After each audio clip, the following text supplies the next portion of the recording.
Hello, and welcome to episode 102 of the Unauthorized History of the Pacific War podcast. My name is Seth Paridon, historian and deputy director of the Mississippi Armed Forces Museum here at Camp Shelby. And with me, as always, is my esteemed co-host, retired Navy Captain Bill Toti, former skipper of the fast attack submarine USS Indianapolis, Commodore of Submarine Squadron 3 in Pearl Harbor, and many other postings that make a list about as long as my arm. How you doing, Bill? I'm doing well. Hey, Seth. Happy to be here again. Excellent. Yeah, same here. Same here. So today we're going to discuss what happened after the Japanese attack on Pearl Harbor, and specifically the invasion of the Philippines, and why things went south so fast for the Americans in the Philippines in the latter days of 1941 and the early days of 1942. So within hours of the Japanese attack on Pearl Harbor, an attack that devastated the U.S. Pacific Fleet and seemingly allowed Japan a free hand in the Western Pacific, or anywhere really, let's be honest, the Japanese attacked the Philippine Islands from the air. Days later, on December 10th, a small landing force invaded Luzon near Vigan. This was followed a couple of days later by landings on several other islands in the archipelago, including Lingayen Gulf on the 22nd of December. Now, the forces arrayed for this campaign, at least numerically on paper, were in the defenders' favor. The United States and the Filipinos possessed a 3-2 numerical advantage on the ground. And while that sounds imposing, it really wasn't. The majority of those listed as combatants really were not. The majority were service troops or Air Corps, and it was called the Air Corps in 1942. Actual combat troops available for defense were only around 9,500 men. The Americans also possessed a contingent of Army Air Corps fighters and bombers, P-40s and B-17s, as well as many other obsolete aircraft. But they didn't make much of an impact on the campaign at all. Their lack of an impact is one of the more sour points of the Philippine campaign, as we shall see. But let's start at the beginning. Bill, why did the Japanese invade the Philippines in the first place? The Philippines were the crossroad of the Southern Pacific, and if the Japanese were going to defend their sources of raw materials from places like Java, Malaya, Borneo, that all of that had to flow past the Philippines up towards Formosa and to the islands homeland of Japan. So if America continued to control the Philippines, particularly with air power, all of those commercial operations between where the Japanese got most of the raw materials and where they needed it to arrive would be under constant attack. So there was never any real doubt that Japan would need to take the Philippines. In fact, the Philippines was actually more valuable to Japan from a commercial standpoint than Hawaii was. It was more important to attack the Philippines and take the Philippines than it was to attack Hawaii. The only reason to attack Hawaii in Pearl Harbor, of course, was the center of gravity of the fleet, the Pacific Fleet in Hawaii. You're 100% right. I mean, the Japanese, they had their eyeballs on the Philippines for years and years and years. And we knew this. This was nothing, we being the United States, of course, we knew this. This was nothing that was, unheard of or unthought of. We actually planned for a Japanese invasion for some time, and we'll get into that in a little bit. But Orange, right, yeah, and we'll get into that in some detail in a bit. But the thing, and you hit the nail right on the head immediately as soon as you said raw materials. Japan being an island nation, they're low on raw materials in the first place, and the Philippines had huge reserves of rubber. They had oil reserves, bauxite, other different natural resources that would fuel the Japanese war machine, and they needed to get that stuff. They needed that in the Philippines. They also needed to go into the Dutch East Indies too, which is all part of that same kind of area of operations. Large area of operations, but area of operations altogether. And it was a high priority target, if you will, for the Japanese from day one. And I mean, that goes to show you that, on December 8th, because we're across the international date line here, the Japanese were preparing to launch an aerial assault, the following day. And I mean, and 2 days later, they landed troops and small troops, or a small amount of troops, but they did land some troops in Luzon 2 days later. So, I mean, they were ready to strike right off the bat and hit the Philippines and take the Philippines. And I think, something that, again, you hit the nail on the head, is that it was closer to Japan than was Hawaii, or than is Hawaii. And in such a way that the Japanese figured that if they knocked our fleet out of Pearl Harbor, which of course they did, that they would be essentially given a free hand in the Philippines because we couldn't really do anything to stop them. Yeah. The Japanese had a great strategy for taking the Philippines. It started with destruction of our defensive air power, and that worked extremely well, better than it should have. And that's largely due to ineptness on the American side, and we can talk about that. And the land invasion, the greatest amphibious assault in history up until that time, occurred only after they neutralized our air power. Mm-hmm. And I think they were surprised by the ease with which they were able to neutralize our air power. And in fact, the landings, as you said, we had numerical superiority. Many of our many of our defensive ground forces, Army combatant forces primarily, and Philippine scout forces, we're not prepared for this. But I hasten to add that one of the divisions, or one of the brigades that was brought in by the Japanese were reservists that hadn't had any training either. Mm-hmm. And two of the most potent Army units of the Japanese force, once they got ashore, were rerouted, were retrograded and rerouted to assist with the Japanese attack and occupation in the South Pacific. So the Japanese also had troops that weren't prepared, and some of their most effective troops were pulled out before they ever saw major combat. But really what comes with the question that's been pondered by historians since December of 1941 is why our Philippine forces were so ill-prepared for an assault they knew was coming, and why MacArthur decided to abandon a war plan that was 20 years in the development, right, and adopt a strategy that any West Point cadet would have known was a losing strategy with the logistic forces he had at his disposal, that in fact failed within hours of implementation.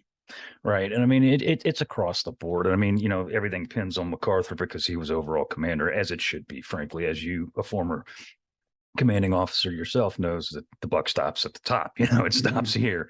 And I mean, there was ineptitude across the board. There was some incredible bravery, mind you. Absolutely. By Filipinos and American soldiers and airmen. But the ineptitude unfortunately outweighed the ability to actually put up a strong defense. And it starts in the air, or actually quite the opposite, on the ground, because as you said, that the Philippines were fully aware of the Japanese attack on Pearl Harbor. They received word at 0200 on December the 8th. Official word came 3 hours later, but it was a known thing that Pearl Harbor had been attacked. It was also a known thing that they were probably going to be next. And the only way that they could strike at the Japanese was via the air, with our B-17s, of which, now granted, we didn't have a ton of them there, but we did have, 2 full squadrons of B-17s there, heavy bombers at the time, that were perfectly able to get out and strike Japanese forces as they were coming in, or strike them before they came in. And in fact, that actually was one of the plans. That was the plan to launch an attack the following day with the B-17s, wasn't it? Yeah, it was. And General Sutherland, who was MacArthur's deputy, blocked access to MacArthur by the air commander. That's one of the great, tragedies of the early hours. But, I hasten to point out that General Short, who was responsible for the air defense of Hawaii during the attack on Pearl Harbor, was pilloried, was relieved for cause, and pilloried, and, never recovered from that. And, and that was a surprise attack that technically he didn't know was coming. MacArthur, his forces were completely destroyed. Tens of thousands of soldiers forced to surrender, and we'll get to that. It was a few months later. But he receives the Medal of Honor, for an attack that he knew was coming, when his force was not nearly entirely, was completely wiped out. Right. And that's just one of the great ironies of those events that transpired beginning December 7th through March and April of 1942. Yeah, it's well, the Medal of Honor for MacArthur. I smell another episode coming up soon with We'll talking save about. our piling on to MacArthur for a different episode. But you're right. But you're 100% right. I mean, what you said is 100% accurate. 100% accurate. But the thing, the heartbreaking thing is that, I mean, you can sit here and what if all day long about the American Air Forces that were in the Philippines on December 8th, 9th, 10th. But the bottom line is that they failed miserably.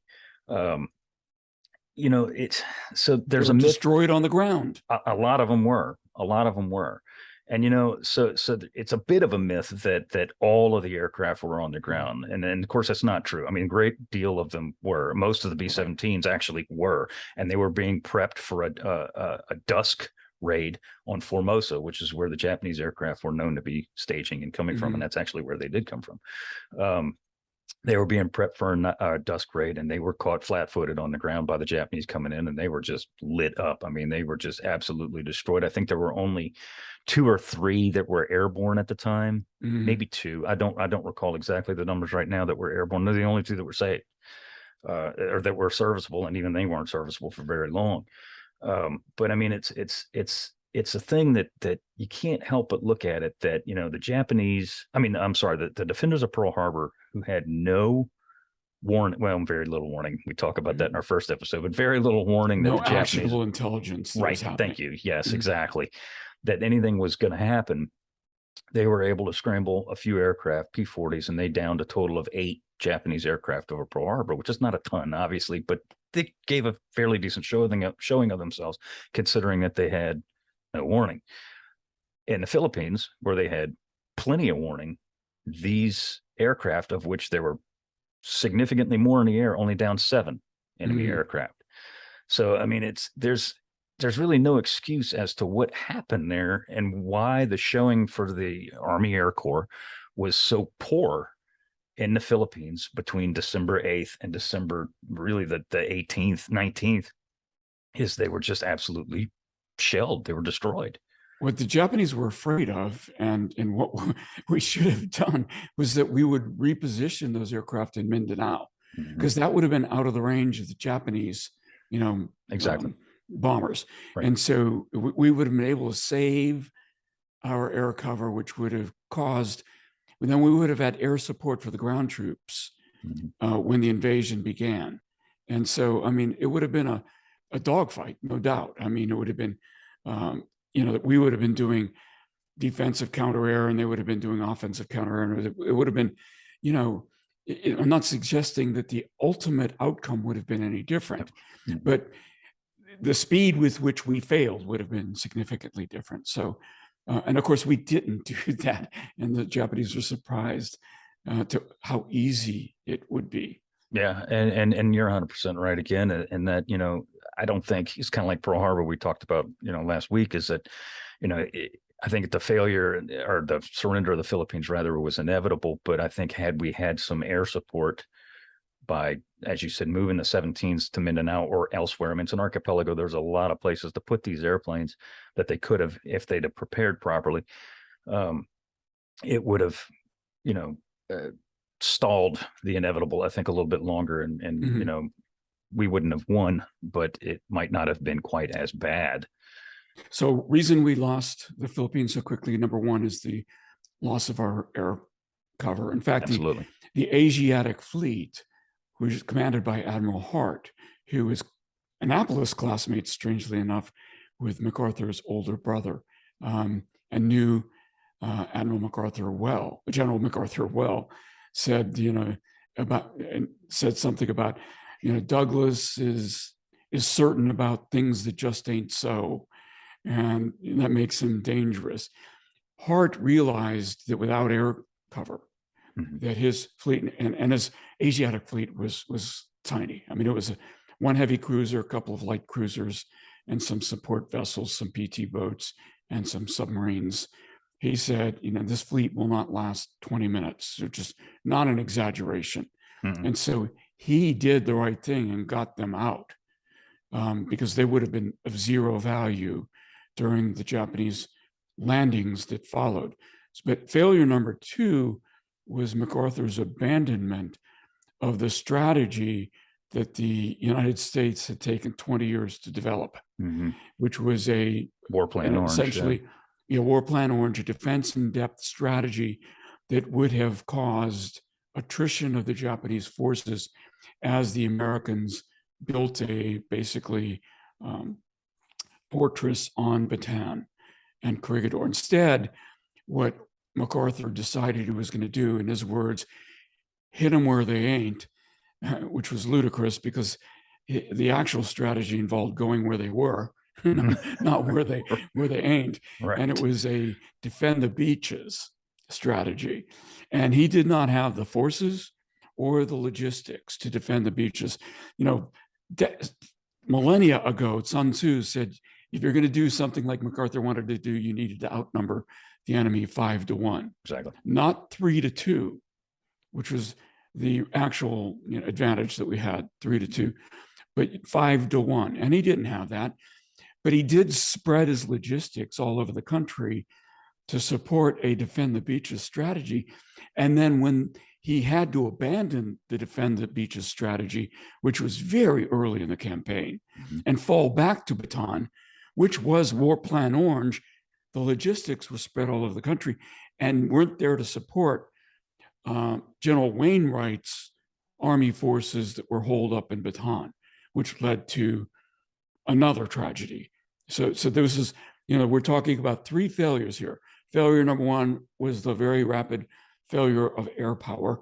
Failure number two was MacArthur's abandonment of a very mature, very robust War Plan Orange strategy.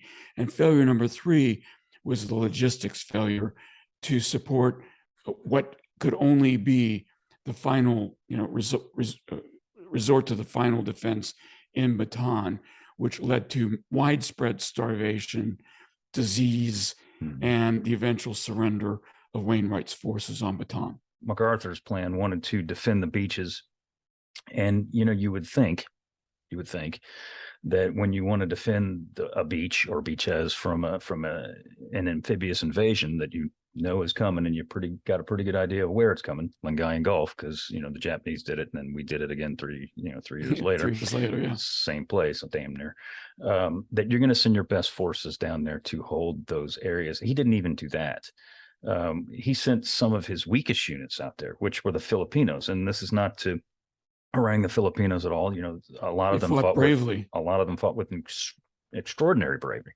Absolutely. However, these units were not properly trained for any kind of equipped for any kind of beach defense. And even if they were, the roads to those areas, the Philippines, this is 1941, early 42. The roads in those areas were dirt. There were 2 main highways on Luzon, and even those at the best places were still, coral packed. They weren't concrete. They weren't blacktop. There was none of this. The roads were bad, and as bad as they were, getting supplies from where they were to where they needed to be was absolutely difficult, to put it mildly. And then on top of that, without any air cover, you're exposing your people, your supply columns, and your defenders to constant air attack. Now, I guess you could say, thankfully, that the Japanese, in the early part of of the invasion, they were not really able to exploit too much of their air superiority because they had been worn down to a bit by maintenance more than anything else, and weather. But it was a flawed plan to begin with, and that he sent frankly his worst troops to the beaches to defend, and at the first sight of the Japanese, those people broke and ran. And it was a constant thing for the vast majority of the early part of the campaign, that when the Filipino troops, who were poorly trained, poorly equipped, saw the Japanese coming at them, they didn't even put up a fight hardly at all. They just boom up into the hills. I spent some time in the Philippines in the 80s and 90s, and the roads weren't much better then. So I can imagine the way they were in 1941, 42. So, with when the Japanese finally did land, they did a classic pincer movement around Manila, Right. as one would expect. I mean, there was no surprise there.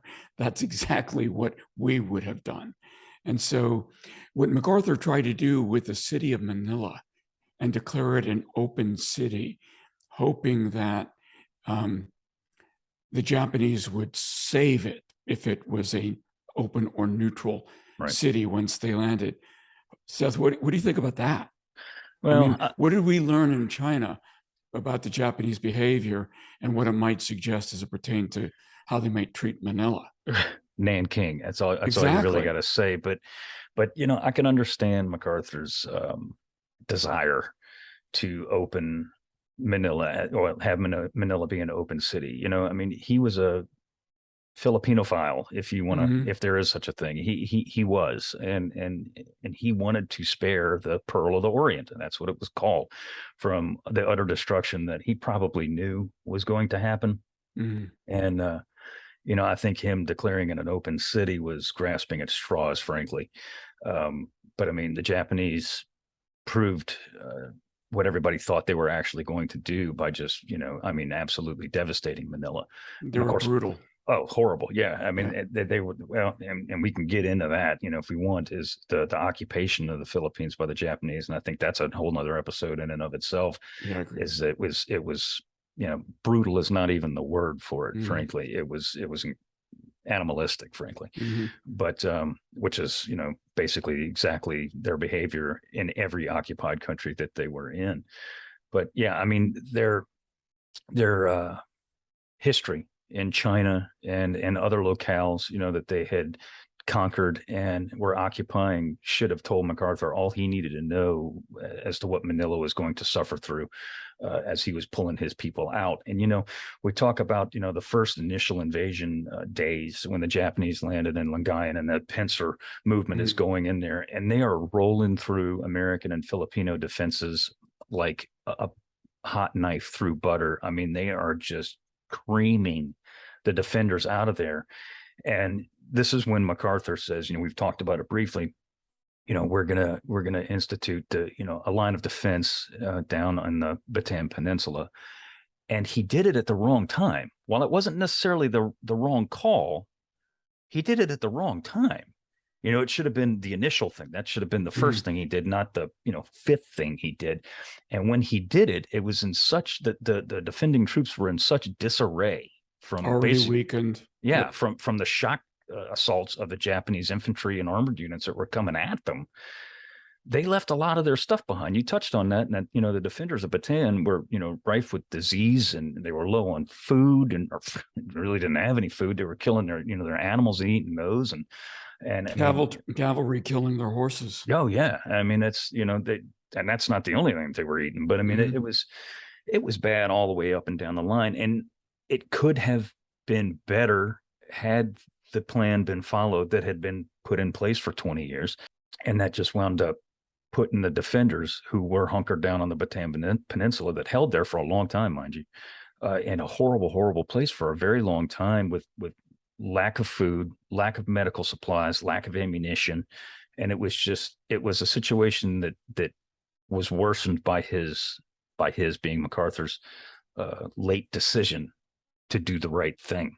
And self-delusion. I mean, we're going to do another episode just on MacArthur's, but if I can tease that episode a little bit, Go for it. yeah, it started with his delusion about what happened at Pearl Harbor. He initially reported to everybody that the Japanese had suffered a great defeat, and then he reported to General Marshall, the Chief of Staff of the Army, that they were greatly outnumbered by the Japanese, which in fact was not true. By the way, until I moved to Florida, I lived about 2 miles from General Marshall's house in Leesburg, Virginia, and used to visit often. It's a great place. So there was a self-delusion as it pertained to the order of battle of the Japanese. The order of battle of the Japanese was very well understood by MacArthur's staff. And for some reason, he continued to live in a state of denial. It was said that he lived in and he created an alternate universe that he lived in and spoke about, that was so distracting, so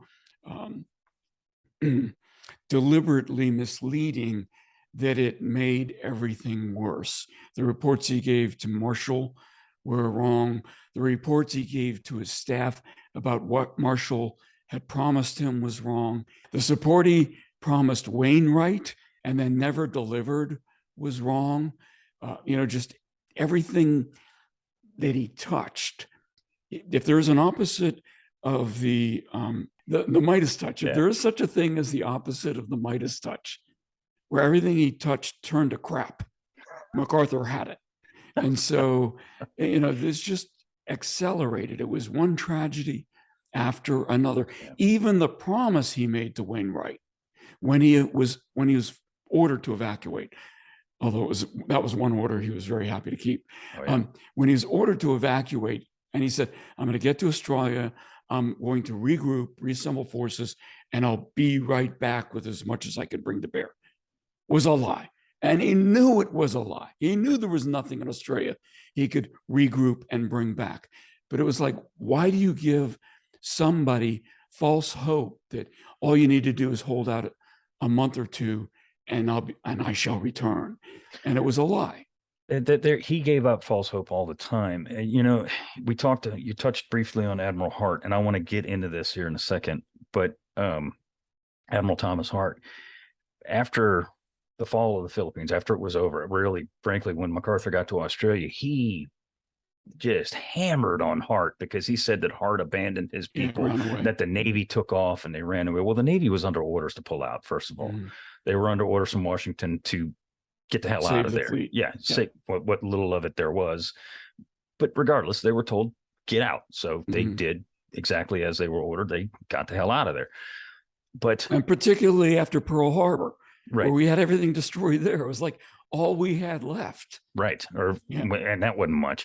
But he is on record as going around the lines, the front lines, on the Bataan Peninsula, and telling the soldiers there, saying, "Oh, the Navy's coming. The Navy's coming. They're bringing their, this and that and the other, and the battleships and the aircraft carriers are coming, and we're, just hold out another couple of weeks." Now, granted, in his defense, which I'm loath to say, but in his defense, he's not going to walk around and say, "Hey, look, guys, this situation is crap. We're all done for, so I'm leaving later." He's not going to do that. And if he did, I don't think he would have made it off the island alive. But I mean, what he told those people was an outright lie. And the thing is that those guys were not stupid. They knew, at this point, weeks and going into months, help wasn't coming. Help was not coming. And the thing is that it was a known thing even before Pearl Harbor, that if the Philippines were attacked, and this goes into Admiral Hart, if the Philippines were attacked, that they were pretty much indefensible. And Admiral Hart was one of the first guys that publicly said that if we're attacked out here, there's nearly not a whole heck of a lot we can do. And this was not a mirage. This is exactly what happened. There wasn't much that anybody could do. Even if the U.S. Pacific Fleet had not been torpedoed literally in Pearl Harbor, they weren't coming out there. They were not sortieing the battle wagons out of Pearl to come and fight the Japanese on the high seas. It wasn't going to happen. It was too far. We didn't have the fuel capability at that time in Hawaii to get them out there, fight a battle, and then get out of there. It just wasn't going to happen. And everybody knew it. One of the great ironies of U.S. military history is that Major Eisenhower had been MacArthur's aide-de-camp for many years in the Philippines. And as these events were transpiring, newly promoted General Eisenhower was head of the Army War Plans Department in Washington, D.C. And when he saw the reorganization that MacArthur was implementing in the Philippines in response to the attacks and things like that, Eisenhower said to Marshall, "It appears that he continues to prioritize the bootlickers over the warfighters," or words to that effect, right? Is kind of, but Eisenhower knew exactly what MacArthur was going to be doing. And because of the public sentiment, MacArthur was continued to send out these press releases that were self-aggrandizing and were making him out to be a great hero in the face of all this. And then let the records show that the first 2 medals of honor awarded during World War II were awarded to soldiers defending in Wainwright's command on the Bataan Peninsula, and they were extremely well deserved. And as MacArthur sends these press releases out, does he talk about that? No, of course not. He talks about courageous General MacArthur. And these are press releases that he wrote himself. Courageous General MacArthur was nearly killed by a bomb that exploded 10 feet from him while he was leading troops on the Bataan Peninsula. And this was at a time he had not yet ever visited the Bataan Peninsula. And so he continued to create this mythology and use his dying troops to build up his own personal reputation. And these were and the public was buying it. And again, I'm teasing our episode on MacArthur, but the point I'm making here is that Eisenhower, Marshall, and even Roosevelt knew MacArthur well, knew that he was lying, but knew that the public loved him and there wasn't much they could do about it to ameliorate the situation in the Philippines during this period of time. There was nothing we could do. There was nothing at all that we could do. And I mean, the guys that were there, that were stuck in the Philippines, you know, they knew that. I mean, I'm sure there were a few young green soldiers and sailors and Marines who thought, well, you know, maybe they are coming. But I mean, anybody with any kind of sense after, you know, if you're looking into March of 1942, because I mean, you know, it began in December of 41. And this is something I want to talk about. You know, we've been just bashing MacArthur in the Philippines, you know, and the whole command structure, and rightfully so. But there was some real heroism there by the defending troops, by American troops and Filipinos. And Filipino scouts. The Philippine scouts were, I mean, elite. They were the elite of the Filipino army, but they would have been elite in the American army. I mean, these guys were good at what they did, and they were tough jungle fighters. And, you know, became the core of the insurgency right to continue to fight the Japanese after occupation. Exactly. But go ahead. With a lot of American help. And you know, as we did pull our people back to the Bataan Peninsula and held there, you know, especially along the Abuque line right there, and we held those defensive positions for months, you know, the Japanese steamroller ran into a couple of heavy defensive lines that frankly stopped them. It didn't kill the invasion, obviously, because they were still there. But I mean, it stopped them. They hit a hard brick wall, and these were the first bonsai attacks of the war for, you know, against the us, States, right? And the American soldiers that were watching bodies pile up against barbed wire fences and things like that, being mowed down by American and Filipino machine guns, were just shocked at the willingness of these Japanese soldiers to just die without hope. And the casualties that were inflicted on the Japanese, and this is something, you know, if you look at movies that were made in the era, and I'm a fan, and I know you are too, Bill, of Hollywood movies, especially of the 40s era and dealing with World War II, you know, they show heavy casualties on the American side, and that's very true. But they don't show a whole heck of a lot of casualties on the Japanese side for whatever reason. There's Bataan, the movie Bataan does to some extent, but whatever. But we inflicted a lot of casualties on these people, so much so that General Homa, the Japanese general in charge, basically had to stop their offensive because they were running out of human beings to throw at the wall. His people were sick. They were running low on ammunition. They had, you know, thousands of wounded, thousands of dead. And he was basically running out of people to continue to throw into the meat grinder. Well, this was essentially a siege, right? And it became he should have done that. It became a siege. He should have done that earlier. You're right. The outcome was by no means assured for him at that point, right? If he kept throwing bodies at our defenses, he might have lost. I mean, but he was smart enough to stop. when he had enough people left to say, look, these folks have no food. Mm-hmm. They're being, beaten by disease, malaria, beriberi, dysentery is killing off Americans. All I have to do is wait. All I have to do is not die faster than them. Yep. And they're going to be put in a position where they're going to have to surrender. That's a siege, which is eventually what he did.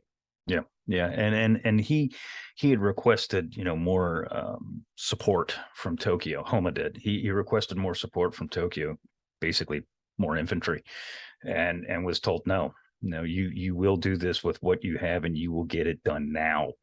The face of the army was at stake. They were they had to save face, and he was sent in there to basically steamroll everything, which in the beginning, that's exactly what he's done.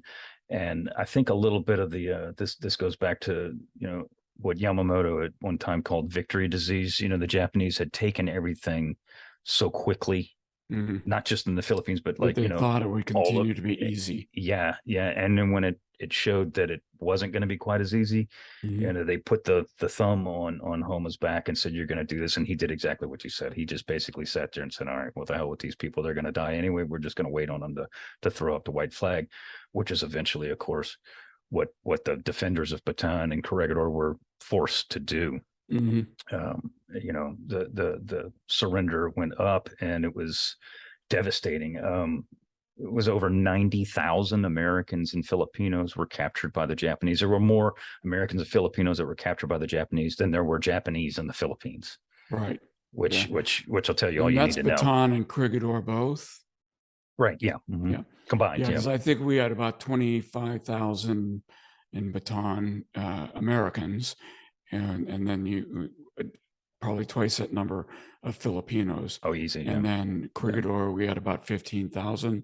And of course, on March 11th, I think, MacArthur had been evacuated out of Corregidor as well with his family. He had his wife and his son there, refusing to evacuate them to the United States, even though he knew war was coming, because I think he believed that this was some kind of destiny for him, kind of like Patton in Europe, or at least as the movie Patton portrays it, that he believed this was manifest destiny for him and he would be protected. Ergo, his family would be protected. Right. But no. He had to be evacuated. There was no protection in any of this. In fact, he began a rumor that he had volunteered to resign his commission and go to Bataan as a common foot soldier. Of course, none of it was true, but it was a wonderful rumor that he and that his wife and son would be abandoned in these PT boats, and then he would remain behind. Of course, he never gave that a serious moment of thought. No, heck no. No, I mean, when he was ordered out, I'm sure that was one of the bright points of his Filipino experience, or Philippine experience, right there. And I mean, it was, what was it, March 11th? He was evacuated out of there. Yeah, I think so. He was put on the PT boat, and PT boats, plural. 4 of them, I think. Yeah, and they were pulled out of there, and in the dark of night, and basically he left Skinny Wainwright left him out to dry. Skinny Wainwright was skinny, but not as skinny as he would be 3 years later, after 3 years in captivity as a POW of the Japanese. Very, very true. And the bright spot in all of this for Wainwright is that he was allowed to be present during the Japanese surrender in Tokyo Bay on the USS Missouri. Right. So he was one of the Americans that was aboard Missouri during the Japanese surrender. And in fact, he was there to accept the Philippine surrender of the Japanese as well. And he deserved it. He deserved the honor. He deserved it. He's promoted to 4-star, but he only lived a few years after that. I think before he got captured, he was a heavy drinker. Big time. And then after he got captured, of course, his health deteriorated during his time in captivity. That he wasn't very stout. No. Ever. No. And he was very weak after the war. He died in 1953. He was physically weak too, and from what you said, being a a prisoner of war of the Japanese was never something that anybody wanted to be, and they certainly were not treated very well, even if he was a general, it frankly didn't matter. But if you look at footage of him or pictures of him during the surrender, when he's sitting at the table across from Homa, and they're, Homa's basically screaming at him because he is. You look at Wainwright, and the man is done. Like, he's done. He's just done. He's spent. Yeah, absolutely completely. right. He's physically done. He's emotionally done. He's mentally done. I mean, there's footage of him, and he's grabbing, he's rubbing his face, and he's utterly exhausted, and he's just there's no gas left in the tank. And I think that footage of him at the surrender table is, it's a perfect example of all of the Americans and Filipinos that were back there on the Bataan Peninsula, or at least a great majority of them, is that they too were done. They had done the best that they could. And, as we said, they did quite a bit. I mean, their defensive fighting right there on the Bataan Peninsula was frankly something to be admired. I mean, they really, really put up a great defense and inflicted a lot of casualties and hung out a lot longer than was thought. But they too were done. They were rife with disease. They were starving, literally. And then, after surrender, they get into the Bataan Death March, which is another episode I think we should cover, is treatment of prisoners of war by the Japanese. Yeah, it's absolutely true. It's a nadir in American military history, the Death March. Yeah, because and people forget, there were doctors and female nurses. Yes. That were captured as well, right? Yes. So, and they were all party to that Death March.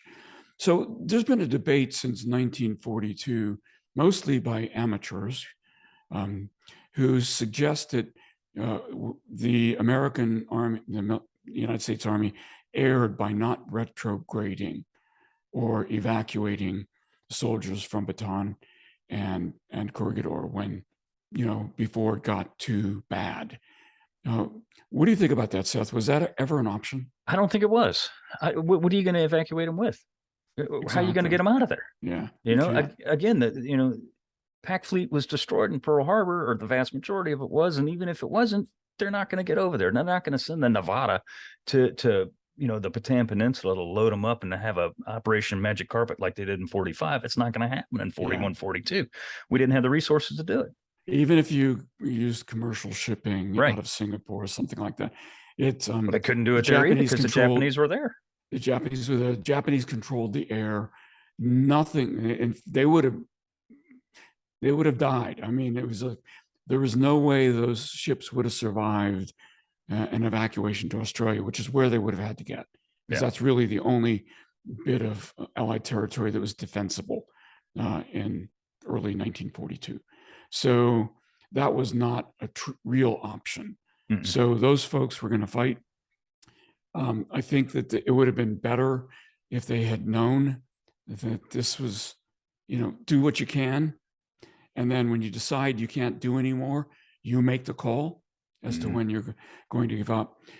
Although, the question as to, is dying fighting the Japanese on Bataan or dying in a Japanese POW camp, the old death by fire, death by ice question, right? Which is better? I think that would have plagued them, but at least they would have been able to make an informed decision. Although most people who had any common sense at all knew that there was going to be no rescue. And so they knew the situation they were in. Oh yeah, absolutely. So when the Americans Allies, I guess you want to say, because Americans, Filipinos surrender in the Philippines in May of 1942. Corregidor falls, and it's all over with in May of 1942. Wow, Battle of Coral Sea is beginning, by the way. The news is spread across the United States like a thunderbolt. I mean, it doesn't take long, and the news of the Pacific War from December 7th to this point is all bad. There's a couple of bright spots, and those are, we'll talk about those in the future. But this is a real gut punch to not only the American morale at home, but the American military, especially the United States Army and the Army Air Corps, soon to be called the Army Air Forces. This is in the Navy. This is a real, but more so the Army. This is a real gut punch because it falls back on what we talked about last week. It's this superiority complex that the American military had over the Japanese, and now in March, April, May 1942, that whole oh, we're better than the little buck-toothed Japanese thought. It's flipped the opposite. Now these people being the Japanese are unbeatable. Right. They're these superhuman jungle fighters, and frankly, there's an element of fear involved when it comes to the Japanese Army and the Japanese Imperial Japanese Navy. And it's amazing how quickly, because people did know that we had the greater numbers there, right? The only one who seemed not to know that is MacArthur. But you're right. But the reaction was kind of bifurcated. On one hand, it was Japanese are superior. We got no hope. On the other hand, there were editorials popping up all over the country that said MacArthur is a military genius and we should put him in charge of the entire Pacific War. Oh, yeah. Help me, Obi-Wan, MacArthur, you're our only hope, kind of thing, right? And the second reaction really boggles my mind, given the first, right? Right. And so, but it was happening. It was real. It was not. Of course, MacArthur was planting most of these stories, and people were going along with it. And today, that would never happen. I mean, you would have a very critical press questioning. It doesn't matter how much of a brilliant military genius this person is. The genius would be challenged based on the outcome. Oh, yeah. And so, there's a whole bunch of the MacArthur elements of the story that would not survive 2022 press. We'll talk about that in the MacArthur episode. But it was just really bizarre to me that here's a guy who lost, despite having warning, he lost as bad, let's be honest with ourselves, as bad as Kimmel and Short lost in Pearl Harbor. Actually lost more people, 90,000 Allies surrendering. And yet he's put on a pedestal. You wouldn't believe it, right? You would say, this is fiction, except it really happened. Yeah, and he made it up himself, and like you said before, the people bid it, took it hook, line, and sinker, and he was still employed. That's the thing that amazes me. But again, we're getting ahead of ourselves here. Yeah. But it's a tragedy in history, really, when you look at the fall of the Philippines, and not just for the American Army and Marine Corps and the Navy and the Air Corps and soon to be Army Air Forces and the Filipinos. But it's just, it's a tragedy of history that I think, much like Pearl Harbor, like we talked about last week, was inevitable. It was something that was going to happen. And, as we've discussed, there were certain things that maybe might have delayed the inevitable, wouldn't have changed it, but delayed the inevitable. One would be, of course, a change in command, or a good commander. Two would have been, functioning air support. And it's a very, very dark point in our history. Yeah.